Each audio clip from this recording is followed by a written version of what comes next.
हाय दोस्तों, मेरे पैर में एक फुंसी हो गया था। ये मत दिखाओ हो गया था, जो कि मैं नॉर्मल फुंसी समझती थी।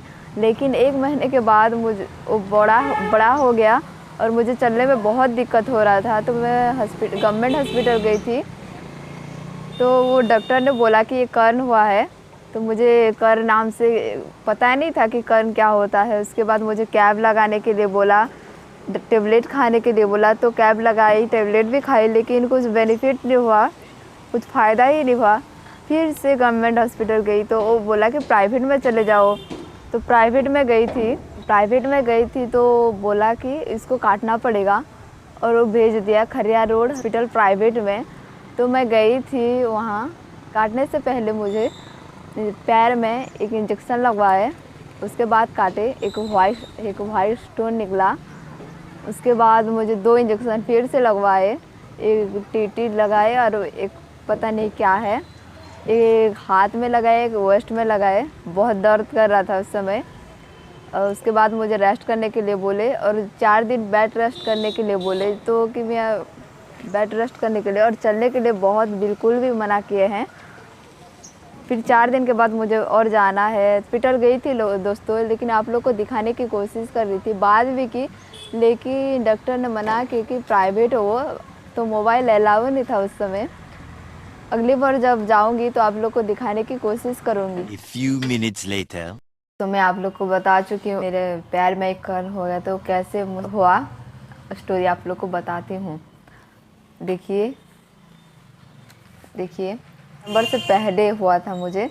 तो उसके बाद गवर्नमेंट हॉस्पिटल गई थी तो बहुत सारा चीज़ लिख दिए थे। देखिए, उस समय कर्न हुआ था, बहुत चक्कर लगाने पड़े, यानी कि इस महीने तक, उस महीने से पहले से ही गई थी।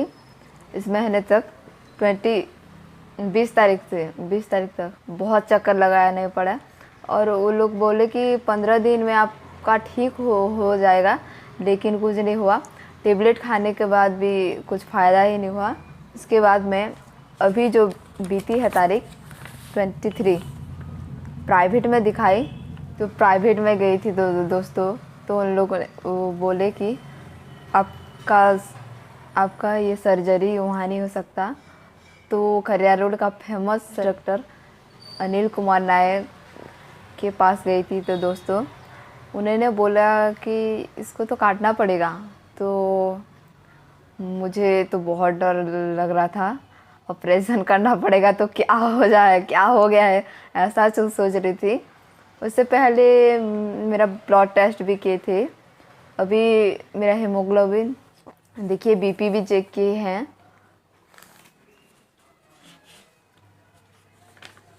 तो दोस्तों देखिए, बहुत सारा बीपी चेक किया, शुगर चेक किए और हीमोग्लोबिन भी चेक किए। हीमोग्लोबिन मेरे पहले का 11 से ज़्यादा था, अभी 10 हो गया है। इसके वजह से मैं कुछ खाया नहीं पा रही हूँ और बहुत सारा तकलीफ़ झेलना पड़ रहा है। इसलिए ओपीडी से पहले जाने से पहले मुझे 2 नर्स आए और ब्लड टेस्ट किए, बहुत सारा चीज़ चेक किए।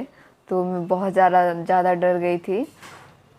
उसके बाद मुझे ऑपरेशन से करने से पहले मेरे पैर में एक इंजेक्शन लगाए, बहुत दर्द हुआ सुन करने के लिए। उसके बाद बहुत बड़ा बड़ा चाकू या तो कुछ कुछ लाए हैं, थोड़ा थोड़ा याद तो है।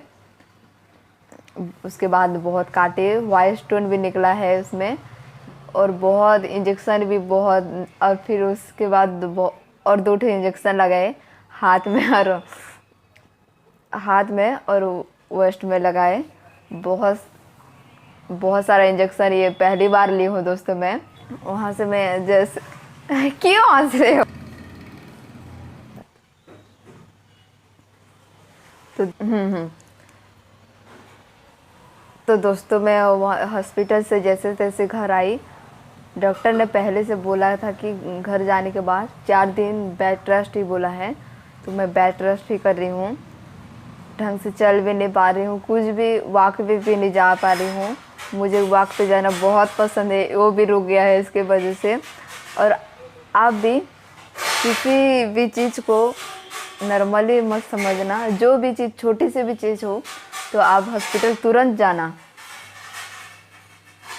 जैसे कि इसके वजह से मुझे अभी 4 दिन के लिए बेड रेस्ट मिला है,